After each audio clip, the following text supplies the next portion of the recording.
Click the first link in the description for the best Askreddit content.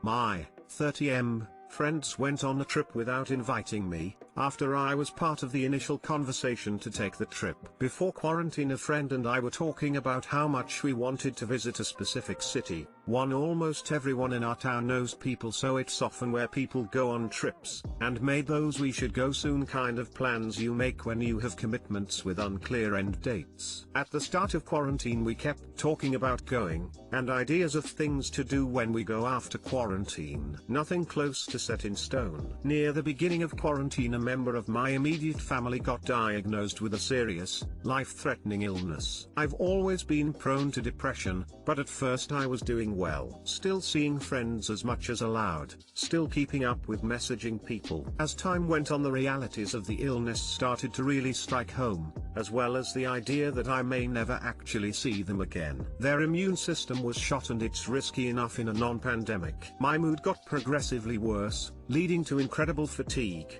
But I also started to intentionally socially isolate it for if they felt well enough to see each other, outside, from a distance of course. The family member is doing much better, and we got to talk in person recently as well. Not part of the story, but something I've been ecstatic about. At some point during quarantine, the aforementioned friend and I were talking with another group of friends who had gone on a camping trip, and several of us mentioned wanting to get an Airbnb for a night or two in a small town nearby for fun. Little of that was mentioned again. A few days ago we were in a chat with a group of friends, when one friend says, "When are you guys getting back?" Friends mention a day, and I'm clearly uncomfortable because this is something I know nothing about. It turns out a small group of friends got an Airbnb and are going for a couple of nights. I just feel crushed. It was something I seem to have been intentionally not told about. An hour or two passes with me not messaging anything, literally thinking I may just never talk to them again,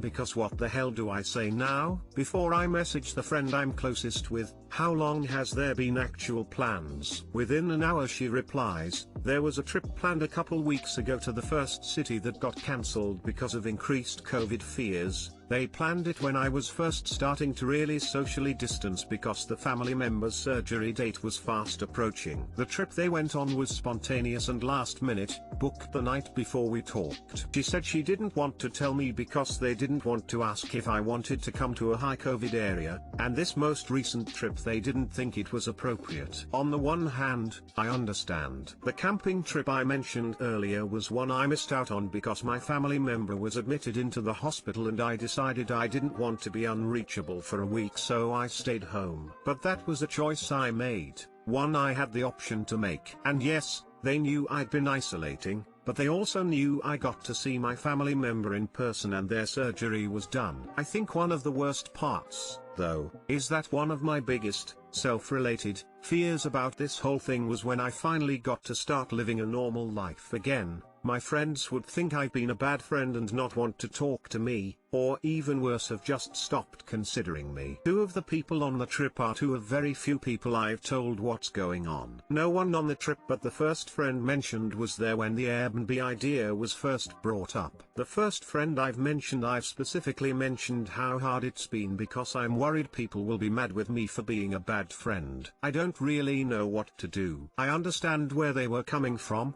but maybe that's just me being worried about losing friends and making concessions. How do I go back to normal knowing I was intentionally left out of plans? I don't want to cut the friend out of my life, because I genuinely like them. I know they worry and are anxious about being rude or mean or doing the wrong thing to friends, but how can I be part of a friend group where I now can't trust that I haven't been intentionally left out of anything? I haven't even replied to the explanation because of how close to my dread the situation hit, and I was worried when I started typing I'd write a message that essentially said goodbye, because I don't want that to happen. But I don't know what to even say at this point. Too long didn't read. Been socially isolating for several weeks while everything has been reopening, so I could see a family member in person for the first time in 7 months before they went into hospital for an incredibly risky surgery. Found out several friends had planned a couple of trips and went on one without asking me. I think I've been on the other side, and my best advice is to 1. Not take it personally. They knew you were busy and isolating and might have initially wanted you to come but thought it inappropriate. 2. Again, not take it personally. After a while of not coming, sometimes friends just get closer with other friends and want to spend time with them. Sometimes it's plain inconvenience to not have a large group, especially during COVID. 3. Well, now that we changed our mental state, the next step is to be proactive in a non-annoying way. Someone mentioned to constantly ask what the next event is, but do this sparingly, since when people do this to me I get tired of being associated with bringing that person or being asked the same question. So what happens if they seem annoyed or uninterested in telling you about future events? 4. Create your own events. People hate planning sometimes, me, so when I do plan events, 9/10 of them are just for close friends, 1 to 6 people, and the other 1/10 are for my extended group, 10 to 20. It's really just planner's preference, but when you're the planner you get to set the date, activity and the people that get invited. 5. If no one seems interested after a good amount of tries, then it's time to pull someone aside and have a real talk or get a new group of friends. Honestly, I've been on both sides, but I really advocate for being a planner of events because you really do get the most control/access to the events going on in your groups, and people are more likely to reciprocate inviting you back. Good luck, my friend.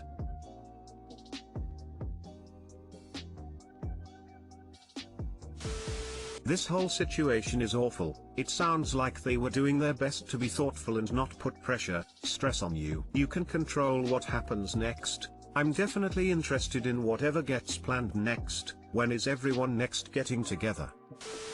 Mate, I am like you, always pulling away when depressed, and my friends know me well enough to recognize me on my distance. This was on you. You self-isolated and had someone sick at home. They did not ask because you did not give them any indication you were ready. I know it hurts because you probably think they did this for some insane reason like not liking you, but they literally only did what you wanted and keep away for as long as you needed. I think you need to clearly communicate with them. They might have thought it was better not to invite you for you, or they might have not wanted you to come. It's not possible to know currently. Ask them, in person if you can, and talk about it. If there's no previous instances where they purposefully left you out, I wouldn't worry too much about it though. Also, I'm glad your family member is doing better and you got to speak to them. That's great. How to divide rent with boyfriend when he gets an extra room to himself. So me and my boyfriend are moving to a 2-bedroom. The reason we got a 2-bedroom is because he does music and has been wanting a good setup for that, and at our current 1-bedroom apartment it took up almost our whole living room and our biggest closet. It felt unfair to me as we were splitting rent and I had no space to put my stuff, and he didn't really want me to use his desk. So basically he had a desk and all his gear set up in our living room, and I had no space with things that were just mine. So we were talking about how much more he should pay, and we said maybe he can pay $200 more than me to have his own music room, but now that I think of it, it doesn't sound like a great deal for me since he has a lot of space and I will only have the bedroom for my stuff, which isn't much space at all, and the living room is tiny, so that we'll just have our couch, TV set up, etc. Second bedroom, his music room, is about 1/3 of the whole apartment. It's a small apartment. How would you split the rent? I'm confused and need some advice. I just don't want to end up feeling resentful for him having much more space, but I also want to be reasonable. He makes about $500 more than me right now. Too long, didn't read. Boyfriend and I are moving to a 2-bedroom, he gets his own room. How much more should he pay in rent?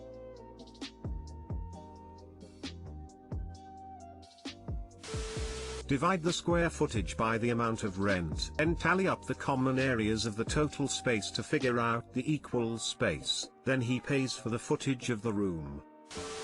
He should pay the difference in cost from the 1-bedroom to the 2-bedroom, plus his half of the original rent. If the 1-bedroom cost you $800 and the 2-bedroom costs $1,500, he should pay $1,100. Half the original $800, assuming you were splitting rent in half, $400, plus the $700 additional to rent the 2-bedroom. Edit, made up numbers.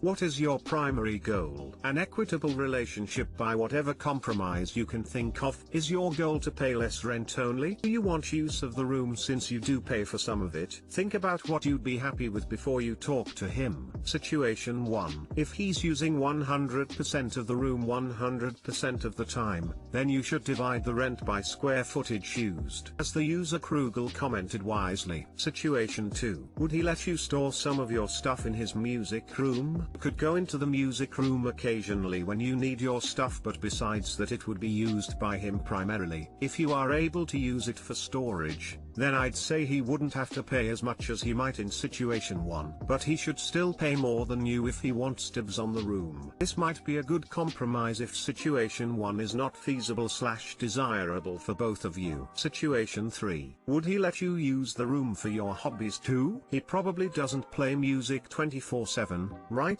So you could split the use of the room. In this case you would pay equal rent and both get equal use of the hobby room.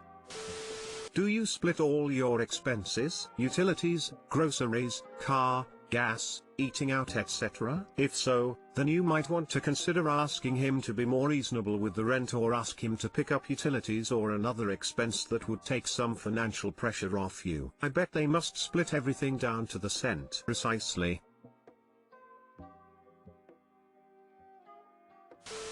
You haven't mentioned how you split it now, but in general I tend to think splitting by income is more equitable. I don't think it's a bad thing to have spaces for your stuff. It sounds more like the issue is there isn't enough space for your extra stuff as well. Why aren't you looking for a place that has enough space for what both of you want/need? My 27M romantic interest, 25F, is a lot more sexual than me. I just want to give her what she wants, but I'm struggling, mildly NSFW and a bit long, sorry. Update: after reading all the responses to this thread, so many more than I expected, thank you guys so much. I sat down and had a serious talk with myself about where my feelings were coming from, and after sorting through some feelings I had been trying to ignore, I realized my issues stemmed mainly from my own insecurities and low self-image. I opened up about all of this with A, and she brought up a really good point that some of you here have pointed out as well, that she chose me. I guess I knew that on some level already, but hearing it from her just did wonders for my self-confidence. Physically we are still taking it one step at a time, but we are doing even better than we were before, and I have all of you to thank for all the kind words and encouragement that convinced me that it was okay to be more open. I can't thank you guys enough. Some backstory: I am not a virgin, but I have only had sex with 2 women. One I was in a relationship with for about a year, and we had a lot of communication issues and eventually stopped being intimate altogether before things fell apart. The other was my best friend since high school, and it was very awkward, and our friendship hasn't been the same since. In any case, I don't have a lot of experience, and it's been probably about 3 years since I last had sex, and I have a naturally low sex drive, so that has been perfectly okay with me. And about 2 months ago A came into my life. I've never been more crazy about someone than I am about her, and she feels the same. Things are great right now, and even though we've agreed not to try and put labels on where we are for the moment, I keep catching myself imagining all those future milestones with her by my side. The only problem is that she has a much higher libido than I do, and she doesn't understand how I can not constantly want sex. We haven't had much direct contact as of yet, but there is lots of over the phone going on, which I never really did before, and I kinda suck at. I'm very physically attracted to her, but every time I think we might be about to do something I get freaked out, tongue-tied, anxiety spikes, etc. I'd if I have some deep-seated intimacy issues or just some weird mental block I can't get over. It feels like being a nervous awkward virgin again, TBH, and I hate it. The last thing I want is for her to think that I don't want her like that, because I really do. It's just that she's a lot more upfront and less reserved than I am, and it's kind of intimidating. I also have a lot of insecurities and body image issues. And I guess just the simple fact that someone like her could be so into someone like me is something I'm having a lot of trouble accepting, and I think it's messing with my head. How do I get over something like that? I honestly wish that I could just wake up tomorrow and tell her to come over ASAP, let's go. But I just don't exude virile masculine confidence like that. and I'm worried that I'll just never be enough for her no matter how much I want to be or how much she says it's okay. I just want to give her what she wants, but I don't even know where to start getting over my issues. Too long didn't read. New potential partner and I really click and are crazy attracted to each other. We want to start being intimate, but apparently any sexually charged situations turn me into a 13-year-old virgin and I don't know why. I don't want this to be the thing that gets in the way of something wonderful but don't know how to get over it. I just want to give you a bit of the female perspective here. F23 was recently seeing a guy M22 and the first 3 times we tried to have sex he could not get hard, like at all. He later told me that the reason was he liked me so much and found me so attractive that it gave him really bad performance anxiety. I honestly found it really sweet that he liked me enough to be nervous around me and did what I could to reassure him and make him feel comfortable, and we never had that problem again. Just talk to her. If she's not understanding, she's not the kind of girl you want in your life anyway.